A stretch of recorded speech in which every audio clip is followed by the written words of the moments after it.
पत्रकार गौरी लंकेश की हत्या 5 सितंबर 2017 में हुई थी। जब वो अपने घर से बाहर निकली तब बाइक पर 3 युवक सवार होकर आते हैं और उन्हें गोली से मार देते हैं। ये मामला लंबे समय तक कानूनी प्रक्रिया का हिस्सा बना रहा। बेंगलुरु की एक कोर्ट ने हाल ही में गौरी लंकेश के हत्याकांड में शामिल 8 आरोपियों को जमानत दे दी।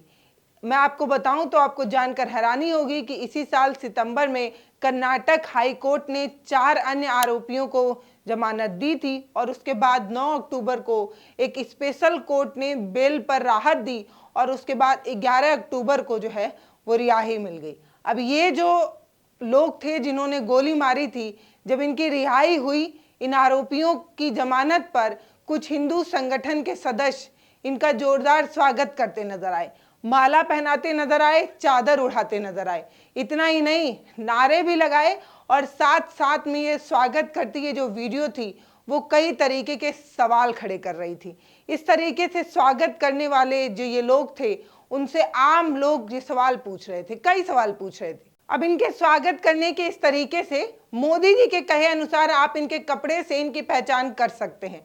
कर लिया होगा आपने, आपको पता ही चल गया होगा कि ये लोग किस विचारधारा को फॉलो करने वाले लोग हैं और ये कौन लोग हैं। अब इसके बाद ये नहीं पूछा जाना चाहिए कि क्या इस देश में बलात्कारियों का और अपराध करने वाले अपराधियों का हर बार माला पहनाकर ही स्वागत किया जाएगा? क्या इस देश में कोई नया ट्रेंड आ चला है? क्या इस देश में अपराधियों को, छोटी या बड़ी किसी भी अपराधी को माला पहनाकर स्वागत करने का ये कौन सा प्रचलन जो नया आ चला है, इससे क्या दर्शाने की कोशिश की जाती है? ये सवाल पूछा जाना चाहिए और आज इसलिए भी पूछा जाना चाहिए क्योंकि मैं आखिरी में आपको बताऊंगी कि गौरी लंकेश कौन थी और किन वजहों से उनकी जो है वो हत्या की गई थी। बेंगलुरु की एक पत्रकार गौरी लंकेश हत्याकांड में कुछ आरोपियों को रिहाई मिली और फिर एक नया विवाद सोशल मीडिया पर छिड़ता नजर आया। आरोपी परशुराम और मनोहर यादव, ये दो की रिहाई जब हुई तब इन्हें लेकर एक वीडियो सोशल मीडिया पर खूब तैरता नजर आया, जिसमें आरोपियों का कुछ हिंदुवादी संगठन भव्य स्वागत करते नजर आए। ये जो हिंदुवादी संगठन है ये आरोपियों को शॉल उड़ा रहे हैं, माला पहना रहे हैं, इसके बाद धार्मिक अनुष्ठान का आयोजन भी कर रहे हैं। कालिका देवी मंदिर में पूजा अर्चना की गई। इसके अलावा शिवाजी महाराज की मूर्ति पर माल्यार्पण भी अर्पित किया गया और जोरदार नारे के साथ भारत मां की जय और इस तरीके के नारे भी लगाए गए।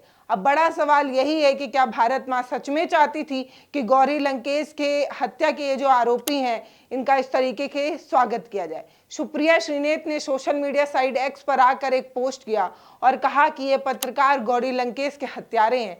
जमानत मिलने पर इनका ऐसे स्वागत हो रहा है कि जैसे आज़ादी के जंग जीत कर आए हों।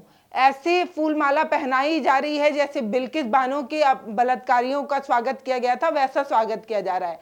ऐसा करने वाले हिंदू नहीं है बल्कि सनातन संस्कृति और हिंदू धर्म पर कलंक है।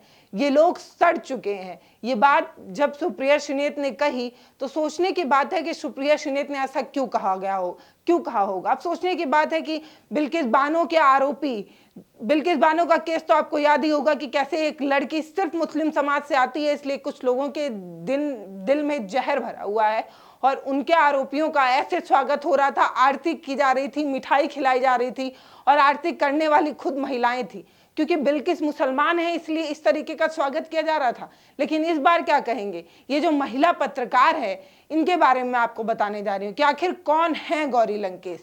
तो गौरी लंकेश अपनी पत्रकारिता की वजह से अपनी खास पहचान बना चुकी हैं।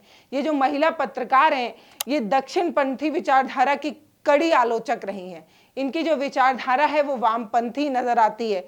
ये सत्ता विरोधी स्वरों का प्रतिनिधित्व करती हैं, उनको लीड करती हैं। सरकार से त्रस्त लोगों की पीड़ा अपनी पत्रिका के माध्यम से उनको प्रचारित क्या करती थी। इनकी जो पत्रिका थी वो मुख्यतः सरकार विरोधी चीज़ों को दिखाया करती थी, यानी कि सरकार से जो लोग पीड़ित थे, परेशान थे, उनकी आवाज़ बनने का काम इनकी पत्रिका किया करती थी। बहुत से लोग गौरी लंकेश की हत्या का कारण भी उनकी इसी विचारधारा और इनकी इस तरीके की लेखनी को ही मानते हैं। यानी कि गौरी लंकेश की हत्या इसलिए हो गई क्योंकि वो एक ऐसी पत्रकार थी जो सरकार के आगे झुकना नहीं चाहती। हत्या होने से पहले उन्होंने आखिरी जो संपादकीय लिखी थी वो भी आपके साथ साझा करना चाहती हूँ। आज जान लीजिए क्योंकि हम में से बहुत से लोग ये नहीं जानते हैं कि गौरी लंकेश हैं कौन।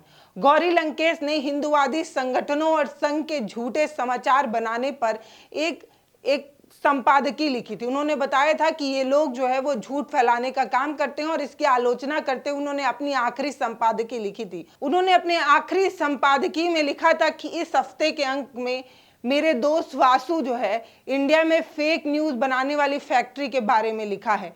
झूठ के ऐसे कारखाने में ऐसा कारखाना जो है वो ज्यादातर मोदी भक्त चलाते हैं। झूठ के कारखाने को जो नुकसान हो रहा है उसके बारे में मैंने अपने संपादकीय में बताने का प्रयास किया है और प्रयास करूंगी। ये गौरी लंकेश के शब्द थे, इसमें मोदी समर्थक और झूठ की फैक्ट्री जैसे शब्दों का इस्तेमाल किया गया था। ये बताने की कोशिश की गई थी कि कैसे गणेश चतुर्थी के समय सोशल मीडिया पर एक झूठ फैलाया गया और फैलाने वाले कोई और नहीं संघ के लोग थे। ये झूठ क्या था? इस झूठ में ये लिखा था कि कर्नाटक सरकार यहाँ बोलेगी कि गणेश पूजा की प्रतिमा स्थापित करनी है, उसके लिए 10 लाख रुपए जमा करने होंगे कि और मूर्ति की जो ऊंचाई होगी वो इतनी होगी, मूर्ति के लिए सरकार की अनुमति लानी होगी, दूसरे धर्म के लोग यहाँ रहते हैं इसलिए इस रास्ते से विसर्जन करने में दिक्कत होगी, विसर्जन नहीं किया जा सकता है, पटाखे वगैरह नहीं छोड़े जा सकते हैं। इस तरीके का झूठ संघ की तरफ से फैलाया गया था। संघ के लोगों ने ये झूठ फैलाया था और जब ये झूठ खूब तेजी से वायरल होने लगा, सोशल मीडिया पर फैलने लगा, तब कर्नाटक सरकार को खुद एक प्रेस कॉन्फ्रेंस बुलानी पड़ी थी और बताना पड़ा था कि ये सब झूठ है। और इन्हीं सब चीज़ों पर उन्होंने एक पूरी संपादकीय लिख डाली थी और इस पूरे झूठ का पर्दाफाश किया था। उन्होंने बताया था कि ये जो झूठ का स्रोत है वो एक postcard.news नाम की एक वेबसाइट है, वहां से शुरू हुआ था। और ये जो postcard.news है ये पक्के हिंदूवादी लोगों का संगठन है और वो इस तरीके का फर्जी न्यूज़ फैलाता है, फेक न्यूज़ फैलाता है और सोशल मीडिया पर इस तरीके के कंटेंट लिखता है। यानी कि आप समझ रहे होंगे कि किस तरीके का कंटेंट वो लिखा करती थी, कैसे झूठ के खिलाफ वो हमेशा बोलती थी और उनका झूठ के खिलाफ सच दिखाना अपने आप में एक सबसे बड़ा काम रहा, जिसकी वजह से इस तरीके की चीज़ें उन्हें झेलनी पड़ी। यानी कि झूठ को अगर आप आईना दिखाएंगे तो उसे झूठ स्वीकार नहीं कर पाएगा और उसकी वजह से गौरी लंकेश आज हमारे बीच में नहीं है।